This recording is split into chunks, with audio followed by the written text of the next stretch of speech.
Hey everyone, welcome to your February 2022 astrological forecast and a very happy Valentine's Day to everyone this month.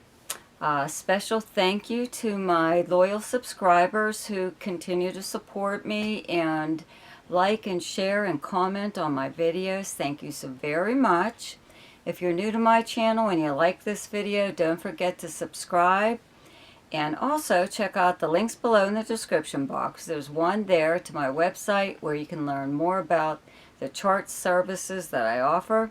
There's also a link to something called Ask Me a Question, and it's for those of you who only want to know just a few things about your chart. Okay?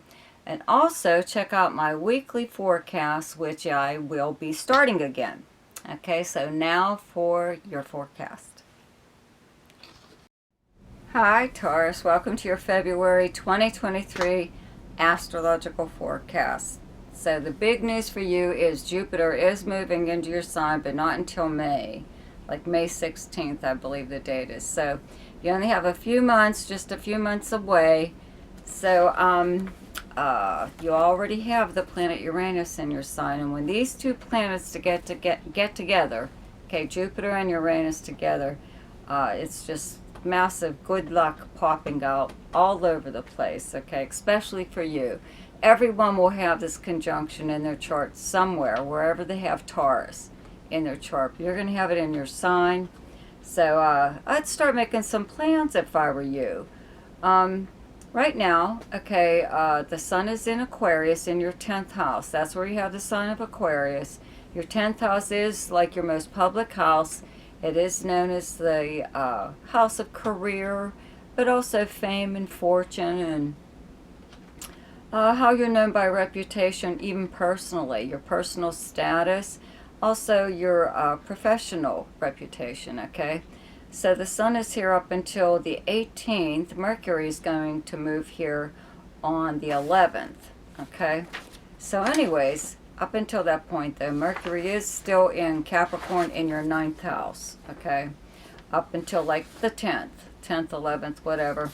And Mercury has been in Capricorn for a while, going direct and retrograde and all this other stuff, and now it's direct again, so it's ending its transit in your 9th house of, it is a communication and travel house, long distance usually.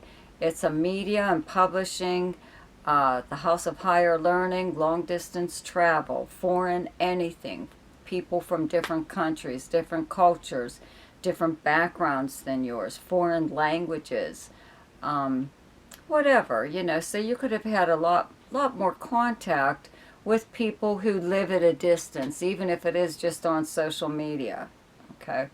So now these planets are in your 10th house of, like I said, your most public house, and for all, you know, you could have picked up something or other, some kind of learning, some kind of knowledge, just by showing an interest in whatever. When planets were in your 9th house, when the sun and everything, like in January, you could have learned something kind of on the side that's helpful in your current position, whatever it is that you do for a living, okay? Even if you're retired, there's still something or other that you're known for, or even your current reputation, not just what you used to do, you know, in the past, whatever you did was your career, okay? So, you know, when the sun is in your 10th house, you're kind of like the center of attention. And when Mercury moves here, like on the 11th, okay, you'll notice that more people are like inquiring about you. If they're not asking you, they're asking about you. To your family, friends, anything. What are you up to? You know, they've been thinking about you, or they were talking about you the other day. You know, something like that. You could be the topic of conversation for whatever reason.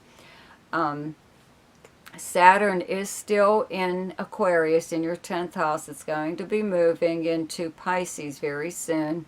When it's in your 10th house, a lot of times you may have this like slow, steady drive, climb up the corporate ladder or up the ladder of success, you know. So It may have seemed like you were just spinning your wheels and not really getting anywhere, but you actually were. Whatever steps you were taking within your career, no matter how hard it was, they were sturdy. You know, they can't, it's not that they can't be broken, it's just that even if they're shaken, they won't fold. Okay, that's what Saturn does. It makes you do something, even if it isn't a lot of fun, you know.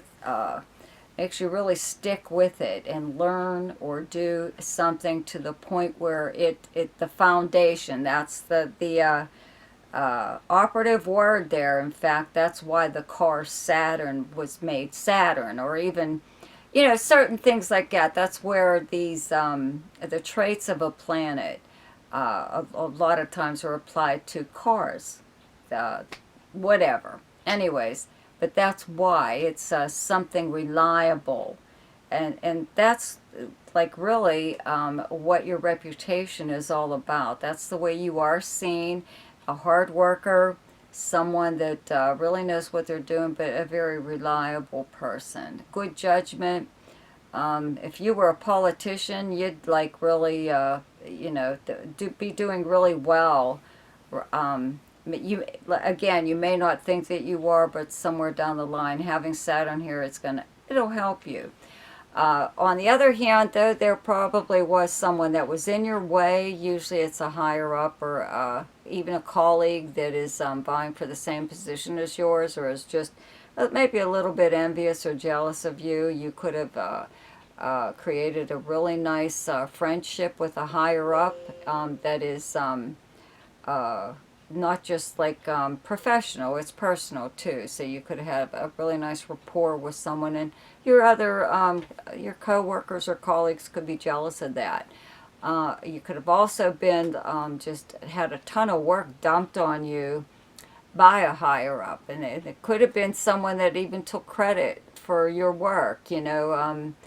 How'd you do their work for them? But maybe that's the kind of job that you're in. It doesn't sound fair, but you know, a lot of positions in the entertainment industry are like that, and especially in fashion. I was just talking about this with someone the other day. You know, these designers don't really design a lot of their designs. They do, but all those beautiful extra added touches sometimes are created by the people, the worker bees, okay? Anyways, I won't even get into it. So it could be something like that. So this is kind of like ending. You know, this is all getting summed up right now. Because like I said, Saturn's going to be moving soon. So you know, could get that one last big, you know, pat on the back right now, and a pretty, like, steady, healthy promotion that really stabilizes your future in some way. That's all I don't know how much more to, you know, say about it. Whatever, anyways, okay? But there is a full moon on the 5th, okay, in Leo, the opposite sign of Aquarius, okay? Where you have Leo in your chart as your 4th house, it's directly across from your 10th house. So all this is, I really don't see this being too much of a shake-up moon kind of thing. You know, it's occurring in your 4th house of your home and family, your family life, like where you like physically live though too. So it's happening within your home. A lot of times what happens is there could be some kind of minor crisis going on in your personal life or your family life, or something in regards to your home, okay, or where you live, that you have to maybe put your job or your career aside for a day or two, or even just a few hours to go home and take care of this thing. And then, you know, just go on your merry way. You know, it could even be someone you live with is like concerned or maybe even a little upset that you're spending way too much time at work, or work has made you this really dull kind of boring person, or that's all you do or something. You know, whatever, okay? So anyways, the sun moves into Pisces like on the 18th, okay? Venus is here up until the 20th. Neptune is still here. Okay, but there's a new moon in Pisces also on the 20th in your 11th house where you have Pisces. Your 11th house is your most sociable house. Excuse me, it's socializing like in person or online. Okay, could be on social media. But this is like, wherever it is you go to hang out with your friends. If it's a bar or a club or just anywhere, even if it's just like a friend's house or something. But this is also the house of organizations that you belong to. So maybe there is some kind of place where you might meet with other people. So, this is a lot of times, well, with a new moon here, sometimes it does bring a new person into your group of friends or into an organization that you belong to. Having Neptune transiting here for as long as it has been kind of means that you don't really see your friends sometimes realistically. You give them a lot of really the benefit of the doubt, way too much. Yeah, you give them attributes they probably don't even possess by believing that their heart's in the right place. They're very generous, they're this, they're that, Some of that could be true, but not everybody is like that way. In fact, you could belong to some kind of charitable organization that really isn't all that charitable, that maybe the majority of the money that they bring in goes to the running of the charity and not to like what the charity's for. So I mean, things like that you got to check out. So could be something like that possibly going on.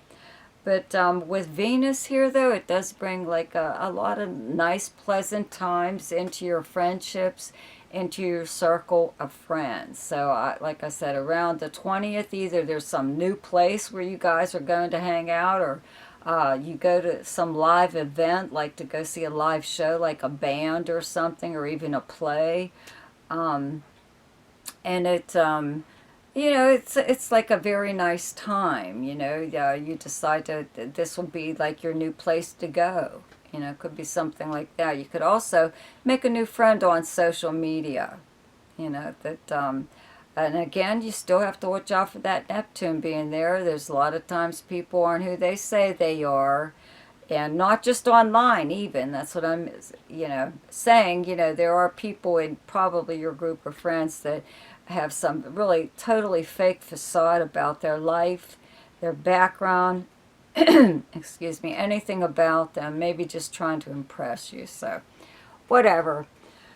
Anyway, so Venus does move from Pisces into Aries on the 20th, and where you have Aries in your chart is your 12th house. Jupiter is there right now, okay? So it's getting ready to move into your first house, and you're going to have two of the greatest planets together. Everybody will, okay? Right now, everyone will have Jupiter and Venus together in Aries, but yours is in your 12th house of secrets and confidences and behind-the-scenes actions taken by you or someone else, So having Jupiter here, though, is pretty beneficial. It means that you are getting some kind of help from someone, anyone. It could be for whatever reason. It could be in regards to your career or even your personal life, your family life, whatever. It could be someone you know, or there could be someone helping you, even just putting in a good word for you that you're not even aware of, okay? Some help behind the scenes possibly. Or you could be the helper, because the 12th house is also the house of charity and helping, let's say, people in places of confinement. Okay, the 12th house is known as the house of self-undoing because it rules the subconscious mind. And if you play things back in your head, back and forth, whatever, you can drive yourself crazy, okay? Because that's what the 12th house does sometimes.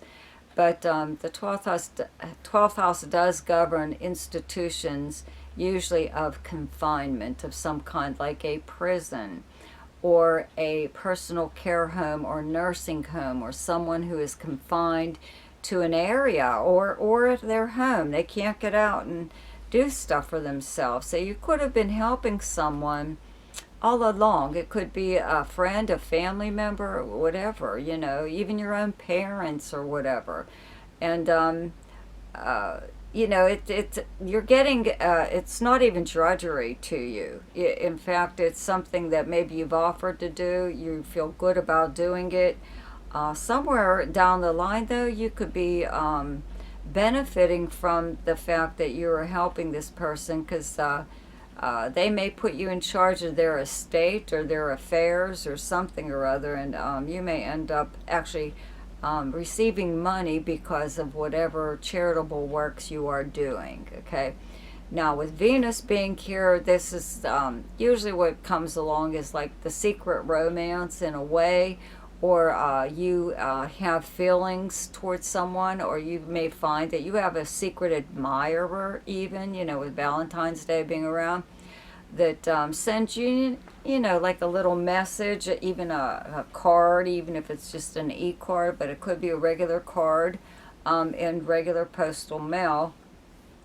But, you know, it could be someone that you're just even asking about. You know, you're curious about them, or they're curious about you. It's not that it's a secret affair, it's just that you're not like putting it out there that you got the hots for this person, or vice versa with you. You know, I mean, these planets will be moving into your first house soon enough, so you'll know. But right now, you know, you or this other person is, you're just like inquiring, you know, trying to find out more about each other.